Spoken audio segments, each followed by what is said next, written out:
கடந்த 2010ஆம் ஆண்டு அன்றைய முதலமைச்சராக இருந்த கலைஞர் கருணாநிதி அவர்களால் கோவை மத்திய சிறைச்சாலை வளாகத்தில் செம்மொழி பூங்கா அமைக்கப்படும் என்று அறிவிக்கப்பட்டது. சுமார் 165 ஏக்கர் பரப்பளவு இருக்கக்கூடிய இந்த கோவை மத்திய சிறைச்சாலையில் முதற்கட்டமாக 45 ஏக்கர் பரப்பளவில் செம்மொழி பூங்கா அமைக்கப்படும் என அதன் பிறகு கடந்த 2021ஆம் ஆண்டு திமுக ஆட்சி பொறுப்பேற்ற பிறகு தற்போதைய முதலமைச்சர் ஸ்டாலின் அறிவித்தார்.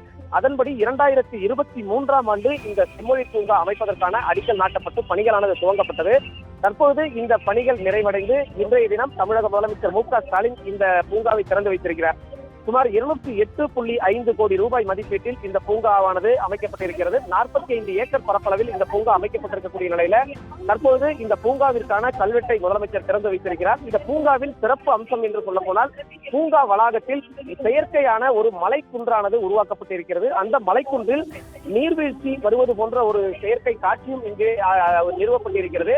அந்த காட்சியை தான் தற்போது முதலமைச்சர் திறந்து வைத்து பார்வையிட்டு வருகிறார். அதே போன்று 23 தோட்டங்கள், குறிப்பாக ரோஜா தோட்டம், சங்க இலக்கியங்களில் இருக்கக்கூடிய பூ வகைகள், அதே போன்று மரங்கள் உள்ளிட்டவை இடம்பெற்றிருக்கக்கூடிய வகையில 23 தோட்டங்களானது இந்த பூங்கா வளாகத்தில் அமைக்கப்பட்டிருக்கிறது. அதே போன்று கடையெழு வள்ளல்கள் அவர்களது சிலைகளானது இந்த பூங்காவில் நிறுவப்பட்டிருக்கிறது. பொதுமக்கள் 500க்கும் மேற்பட்டோர் அமர்ந்து இருக்கக்கூடிய வகையில ஒரு வெளி அரங்கமானது ஒன்று அமைக்கப்பட்டிருக்கிறது. பூங்காவிற்கான கட்டணமாக 50 ரூபாய் என வசூலிக்கப்பட இருக்கக்கூடிய சூழல்ல இந்த பூங்கா தற்போது முதலமைச்சரால் திறந்து வைக்கப்பட்டிருக்கிறது.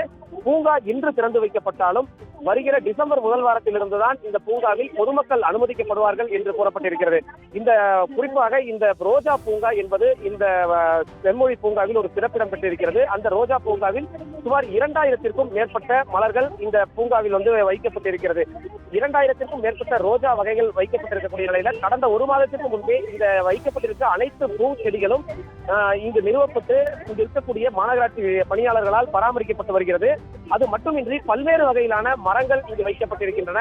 சிறுவர்கள் முதல் பெரியவர்கள் வரை இங்கு இளைப்பாறுவதற்கான இடங்கள், அதே போன்று சிறுவர்களுக்கான உள் விளையாட்டு அரங்கங்கள் இந்த பூங்காவில் அமைக்கப்பட்டிருக்கிறது. இது மட்டுமின்றி இந்த பூங்கா வளாகத்திற்கு அருகிலேயே சுமார் ஒரு 1000 பேர் அமர்ந்து ஒரு மாநாடு நடத்தக்கூடிய அளவிலான ஒரு மாநாட்டு பந்தல், ஒரு கட்டிடமும் இங்கு அமைக்கப்பட்டிருக்கிறது.